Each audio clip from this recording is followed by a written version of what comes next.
बाप्पा आहे त्या एकाच गणपती बाप्पाला एवढं मोठं गाव डोक्यावरती घेऊन नाचतं, ही सगळ्यात मोठी शोभनची काय हे सांगू का?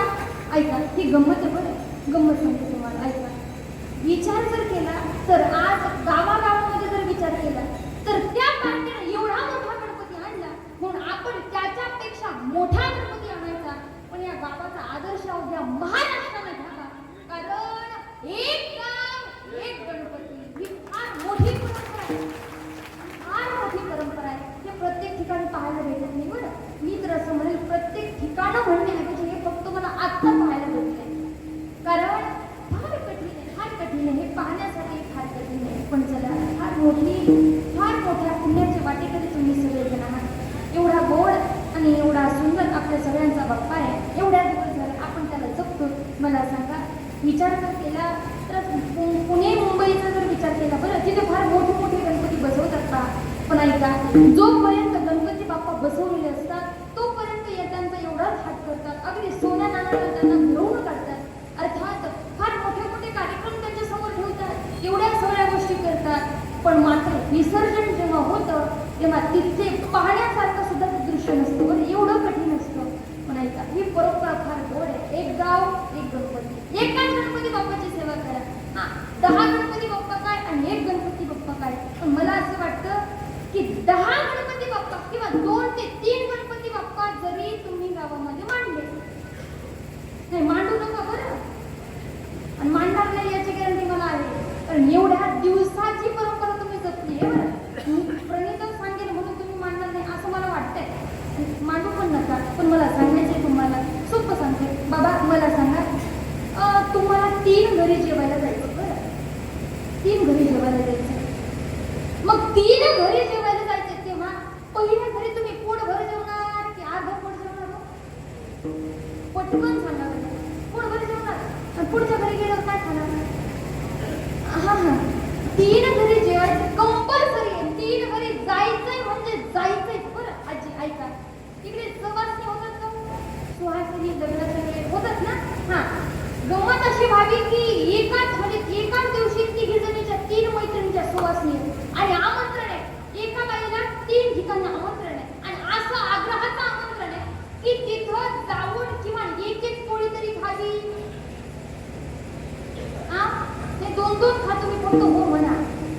हे घे, ऐका, एक पोळी तरी तिथं जाऊन खावी लागणार आहे. मग गंमत अशी होते, जेव्हा ती महिला, ती बाई, ती सुहासिनी पहिल्या घरी जाते तिथे पोटभर जेवते का? नाही. काय जेवत नाही? आपल्याला पुढे जायचंय, आणखी पुढे जाऊन आणखी एका घरी जेवायचंय. गणपती बाप्पाचं सुद्धा तसंच असतं का?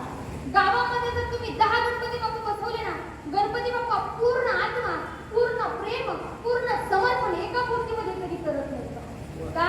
विचार असतो, त्यांना माहित असतं की माझे तिकडे सुद्धा भक्त वाट पाहतात आणि एका आत्म्याला कट करून म्हणलं का तुम्ही एकाच गावामध्ये? बरं, सोपं सांगते, याच्यापेक्षा सोपं आता ना, त्याच्यापेक्षा सोपं. ऐका, एखादा माणूस मेला बरं, सुरुवातीलाच विचारलं मरतं का? आता माझ्या तोंडाकडे पाहून ऐका, एखादा माणूस मेला आणि गदी मग तो राजकारणी होता. राजकारणी होता, तो चिवडा एकाचा खायचा आणि मतदान दुसऱ्याला करायचा. अर्थात असा तो 2 पार्ट्यांचा होता. पण तो व्यक्ती मेला आणि मेल्याच्या नंतर आता तो 2 पार्ट्यांचा आहे म्हणून त्याचं ते शरीर असं भाग करून 2 ठिकाणी चालतात का? झाले का असं कधी? नाही, आमच्या महाराष्ट्रात झालेलंच नाही असं, म्हणून मला वाटलं इकडे येऊन विचारावं. नाही ना, नाही होत. ऐका, गणपती बाप्पाचं सुद्धा तसंच आहे. हे गोड आत्मा आहे गणपती बाप्पांचा.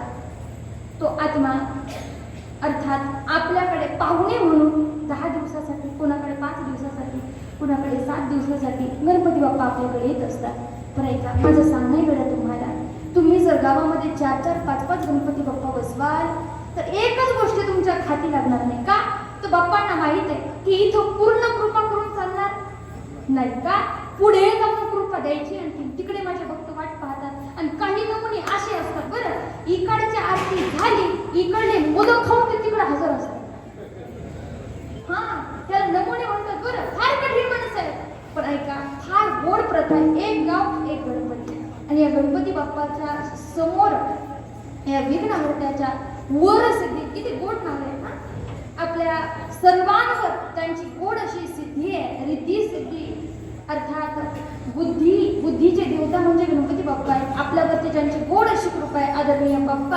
आणि बाप्पांच्या समोर हे गोड असं कीर्तन आहे. तर बाप्पाचा थोडा परिचय देऊन जाईल मी तुम्हाला, कारण ज्याचं अधिष्ठान असतं, प्रतिष्ठान सुद्धा त्याच द्यावं लागतं. बरं सोपं सांगते, गमत सांगू, ऐका. जर शिव महापुराण ऐकायचं म्हटलं तर काय म्हणावं लागतं? ओम नमः शिवाय, जय श्रीराम म्हणून चालेल का? लोक म्हणतील याच्या गोळ्या संपलेल्या आहेत, याला हाकलून द्या म्हणतील. पहिला हाकलून द्या. का? अधिष्ठान कोणाचं आहे? भगवान शिवजींचं आहे. ग्रंथ कोणाचा आहे? भगवान शिवशंकराचा आहे. प्रतिष्ठान सुद्धा त्यांनाच दिलं पाहिजे. आपलं थोडी अवघड गंमत आहे, पण चला ऐका, हा शास्त्राचा नियम आहे. आज अधिष्ठान बाप्पांचं आहे म्हणून पहिलं प्रतिष्ठान सुद्धा आपण त्यांनाच देऊ का? गणपती बाप्पाचं फार गोड कथा मी तुम्हाला सांगते. आता गंमत जर विचार केला बरं का, बाप्पा सुंदर दिसतात तो आजी? नाही दिसत? हानतील बाप्पा उठून तुम्हाला. काय सांगायचंय आता? असं विचारलं की माणसं कन्फ्युज होतात. बरं नाही, तुम्ही खरं बोलात किंवा खोटं बोलात, पण मी तुम्हाला सांगते बाप्पा सुंदर नाहीये. का सुंदर नाही? तरी पण काही जणी बर रेटीनं म्हटलं असतं ताई बाप्पा सुंदर आहे. मग मला काय खरं सांगा, जर बाप्पा सारखा मुलगा तुमच्या पोटी जन्माला आला तर चालेल? नाही चालणार. याच्यापेक्षा सोपं सांगते बरं, आमच्या दिदी सांगत असतात. पहा, गावामध्ये जर एखादा असं लेकरू असेल, आब्रदोगर असेल, ढेकळात जर पडलं तर ओळखू येत नसेल, समजते, एवढं काळं असेल ना, इथल्यांनी सोडलं. ऐका, मला माझा फक्त दृष्टांत सांगायचं आहे. ऐका, जर एवढं विचित्र लेकरू एखाद्या गावामध्ये असेल आणि सकाळी सकाळी आपण उठलेलं, चांगले आंघोळ केलेले आहे, स्नान करून आता कुठेतरी आपण देवबाप्पाच्या दर्शनाला चाललेलं आहे, देवाच्या दर्शनाला निघाल्याच्या नंतर नेमकं ते लेकरू दिसत, माणूस काय म्हणतो? आता दिवस खराब जाणार. का?